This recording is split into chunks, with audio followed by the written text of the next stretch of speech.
राज्यसभा से 12 ओपोजिशन अरकान मुअत्तल कर दिए गए।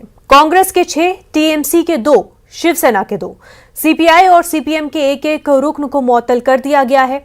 गुज़िश्ता मॉनसून इजलास में डिसिप्लिन शिकनी की पादाश में इन अरकान को मुअत्तल किया गया है। मरकजी वजीर ज़राअत नरेंद्र सिंह तोमर ने लोकसभा और राज्यसभा में ज़रिए क़वानीन मनसूखी बिल 2021 पेश किया और कुछ ही देर में दोनों पार्लियामान में यके बाद दीगरे मंजूर कर लिए गए। हिज़्ब इख्तिलाफ के मेंबरान पार्लियामेंट के हंगामे के दरमियान लोकसभा की कार्रवाई कल तक के लिए मुलतवी कर दी गई है।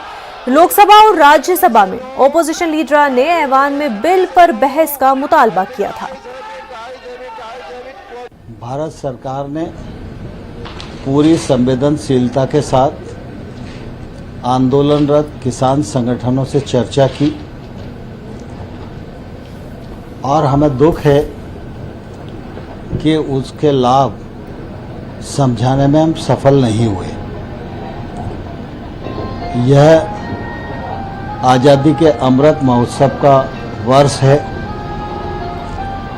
पुराने संकल्प पूरे करना है, नए संकल्प लेकर आगे बढ़ना है। इसलिए प्रधानमंत्री नरेंद्र मोदी जी ने देश को ध्यान में रखते हुए 19 तारीख को गुरु नानक देव जी के प्रकाश पर्व पर इन तीनों कृषि सुधार कानूनों को रिपील करने की घोषणा की।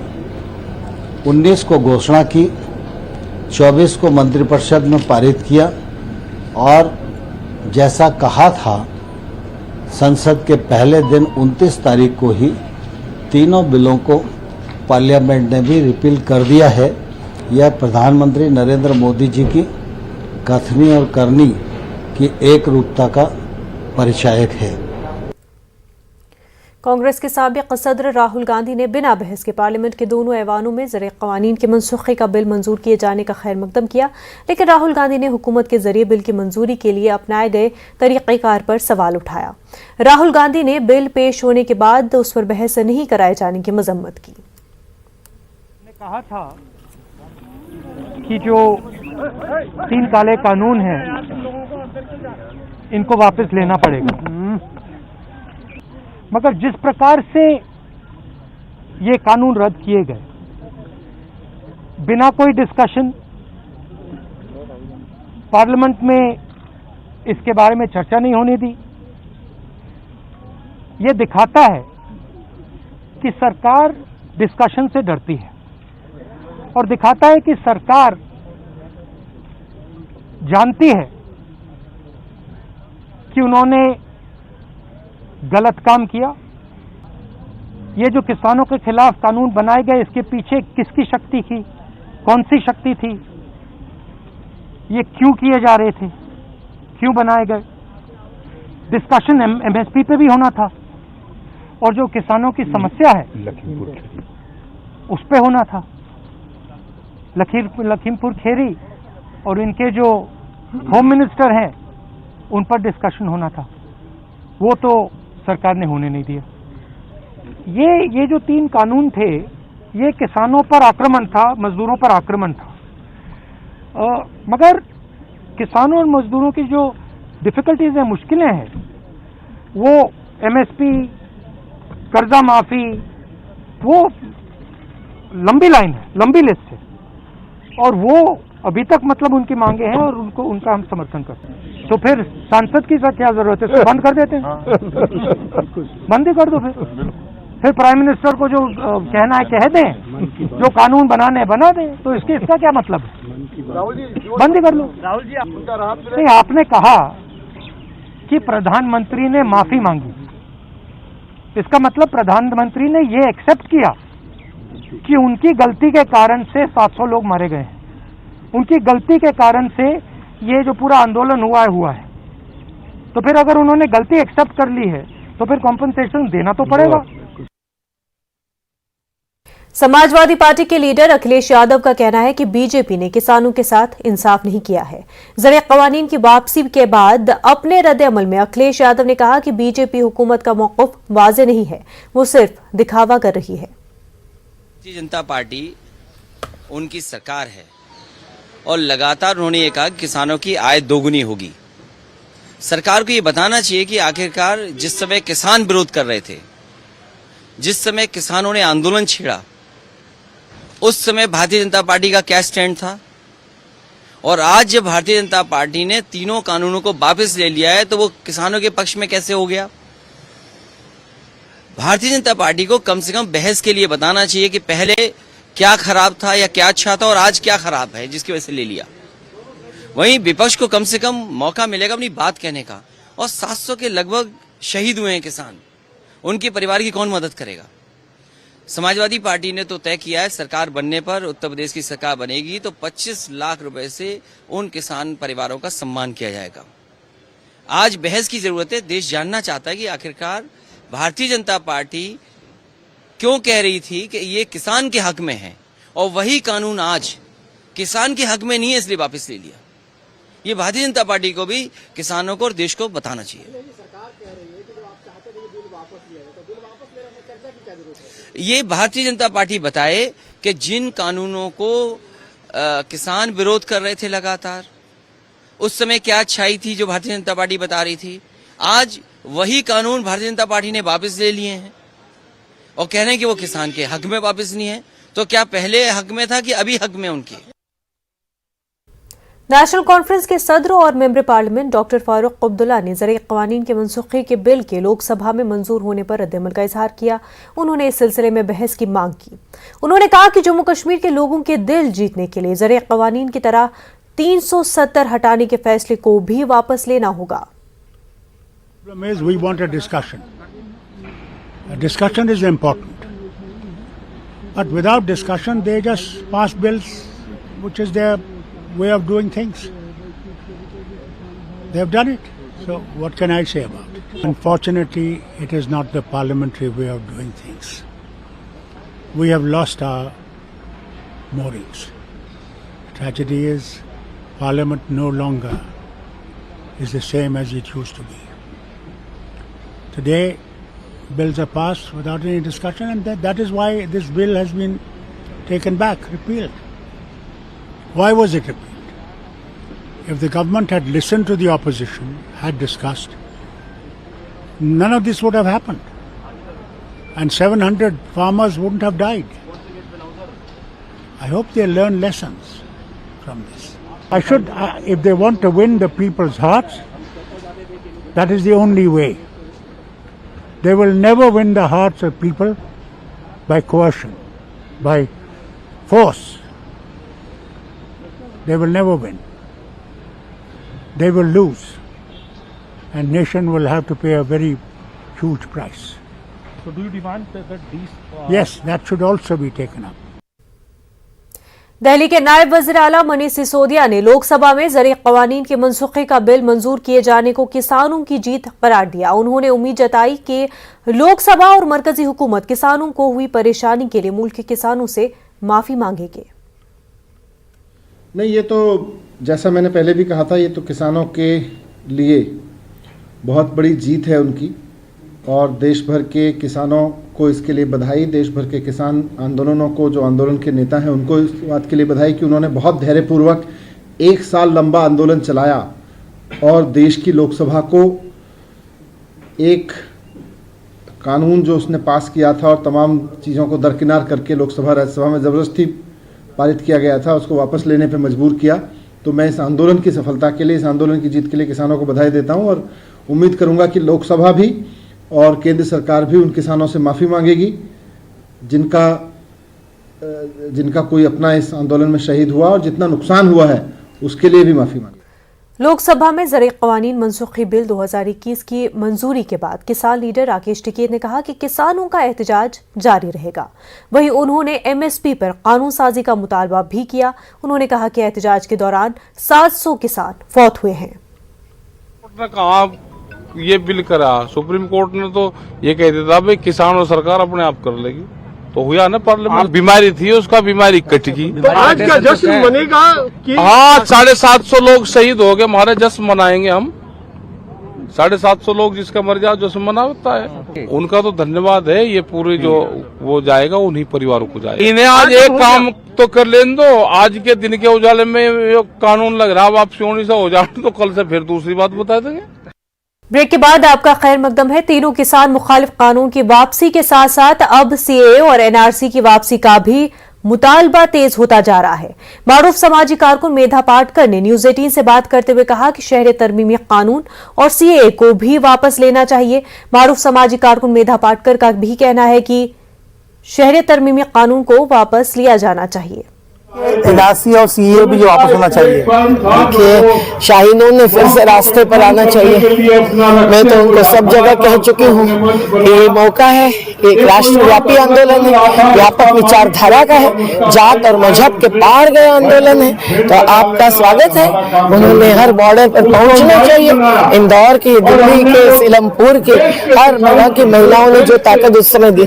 मैं वहाँ खड़ी थी फरीदाबाद में जब गोली चली थी और 4 की मौत हुई थी, और फिर महिला विरुद्ध पुरुष का संघर्ष हुआ था, क्योंकि महिलाएं ज्यादा जीवटता बताती हैं। तो इसीलिए मुझे लगता है कि वो शाहीन बाग और किसान बाग को एक करना चाहिए, तब जाकर सीए, एनपीआर, एनआरसी जैसे के द्वारा जो आसाम में बहुत बड़ा अन्याय हुआ है, उसमें हिंदुओं को भी जेल बंद एक प्रकार से टीन शेड में किया है, वो सबको वापस करना पड़ेगा। ज़रूरी क़वानीन के बाद सीए और एनआरसी को भी वापस लेने का मुतालबा तेज होता जा रहा है। मुंबई में एक प्रोग्राम में शिरकत करने पहुंचे योगेंद्र यादव ने न्यूज 18 उर्दू से खास बातचीत की। योगेंद्र यादव ने शहरियत तरमीमी कानून को वापस लेने की हिमायत की। निगाह में एक हिंदुस्तान में इन दोनों के लिए कोई जगह नहीं, लेकिन ये सरकार उसे ऐसे नहीं देखती है।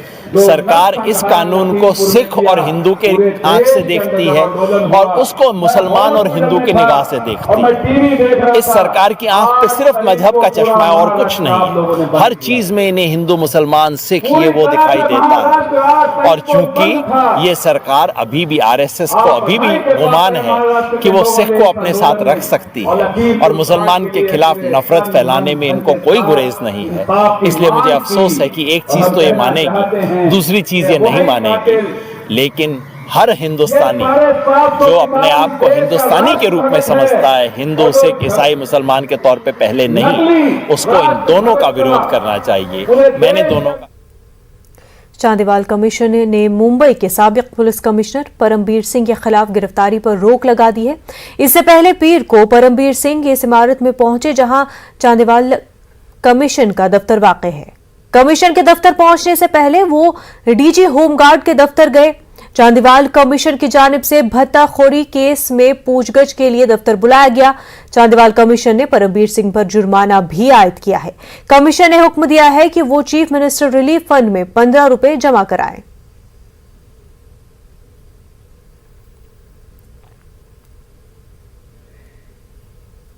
यूपी के वज़ीर-ए-आला योगी आदित्यनाथ कशीनगर में इज्तिमाई शादी में शरीक हुए। इसके बाद उन्होंने अवामी जलसे से खिताब भी किया, जिसमें उन्होंने सरकार की जानिब से इज्तिमाई शादी के इनेकाद पर उसके फवाइद बताए। वहीं उन्होंने यूपी हुकूमत की हुसूलियाबियों को भी उजागर किया।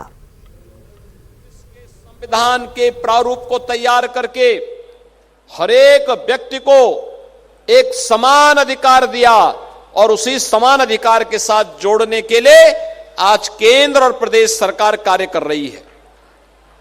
भाइयों बहनों, आपने देखा होगा पूरी दुनिया कोरोना महामारी का सामना कर रही है। दुनिया के तमाम देश अभी भी कोरोना से बुरी तरह त्रस्त हैं और उन पूरी जीवन अस्त व्यस्त सा वहां पर है। भारत के अंदर प्रधानमंत्री मोदी जी के नेतृत्व में भारत ने बहुत अच्छी सफलता प्राप्त की, अच्छा प्रबंधन किया। याद रखिए, जब कोरोना को दृष्टिगत रखते हुए लॉकडाउन जारी हुआ था, उस समय उत्तर प्रदेश सरकार पहली सरकार थी जिसने गरीबों के लिए, मजदूरों के लिए, श्रमिकों के लिए भरण पोषण भत्ता जारी किया था और फ्री में राशन की व्यवस्था जारी की थी। कोरोना से हुए अमवात के मुआवजे के मामले में सुप्रीम कोर्ट में समाअत हुई। सुप्रीम कोर्ट ने कहा बहुत से लोग ऐसे हैं जिन्होंने कोविड-19 में अपने रिश्तेदारों को खो दिया है, वो अभी तक मुआवजा स्कीम के बारे में नहीं जानते हैं। इसके लिए हुकूमतों को वसी तशहीर करनी चाहिए और ऐसा निजाम भी बनाना चाहिए जहां लोग ऑनलाइन मुआवजे का दावा कर सकें। जिसके बाद मरकजी हुकूमत ने सुप्रीम कोर्ट को यकीन दिलाया है कि वो 2 हफ्तों के अंदर एक ऑनलाइन पोर्टल तैयार किया जाएगा जहां कोरोना की वजह से होने वाली मौत के मामले के मुआवजे का दावा किया जा सकता है। कोरोना काल में अपने संबंधियों को खोने वाले परिवारों को मुआवजा देने के मामले में सुप्रीम कोर्ट में आज केंद्र सरकार ने यह आश्वासन दिया है कि वो 2 हफ्ते के भीतर ऑनलाइन पोर्टल बना देंगे। हालांकि सुप्रीम कोर्ट ने मामले की सुनवाई करते हुए आज केंद्र सरकार समेत तमाम राज्य सरकारों पर नाराजगी जताई और ये कहा कि सुप्रीम कोर्ट ने जब इस पूरे मामले में तमाम राज्य सरकारों को ऑनलाइन पोर्टल बनाने का आदेश दिया था तो राज्य सरकारों की तरफ से अभी कदम क्यों नहीं उठाया गया। बहरहाल सुप्रीम कोर्ट में आज केंद्र सरकार की तरफ से यह आश्वासन दिया गया है कि कोरोना को लेकर तमाम जो पीड़ित वो जल्द ही 2 हफ्ते के बाद ऑनलाइन पोर्टल पर अप्लाई कर सकते हैं। हालांकि सुप्रीम कोर्ट ने यह भी जानकारी दी कि तमाम राज्य सरकारें समय रहते इस दिशा में अपना उचित कदम उठाएंगी। सुप्रीम कोर्ट ने यह भी कहा कि कोरोना में अपने परिवारों को खोने वालों को यह भी नहीं पता कि आखिर वो मुआवजे की राशि को लेकर जिले स्तर पर या राज्य स्तर पर किस अधिकारी से संपर्क करें। बहरहाल सुप्रीम कोर्ट 6 दिसंबर को इस पूरे मामले की सुनवाई करेगा। तब तक सुप्रीम कोर्ट ने तमाम राज्य सरकारों से और केंद्र सरकार से ऑनलाइन पोर्टल को लेकर एक लिखित जवाब दाखिल करने के लिए कहा है। कैमरामैन अंकित जैन के साथ सुशील पांडे, न्यूज़ 18 दिल्ली। जिला संगारेड्डी के पटनचेरू गुरुकुल स्कूल में कोरोना की बढ़ती वबा से सनसनी मची हुई है। गुरुकुल स्कूल में जेर तालीम 42 तलबा और एक टीचर कोरोना से मुतासिर पाए गए। गुरुकुल स्कूल में 491 तलबा और 27 अमला मौजूद है। कल 261 तलबा का कोरोना टेस्ट किया गया जिसमें से 27 तलबा कोरोना से मुतासिर पाए गए। इसी तरह आज मजीद तलबा का टेस्ट करने के बाद जुमला 42 तलबा कोरोना से मुतासिर पाए गए। गुरुकुल इंतजामिया की जानिब से कोरोना से मुतासिर तलबा को हॉस्टल के कमरों में अलहदा रखा गया है।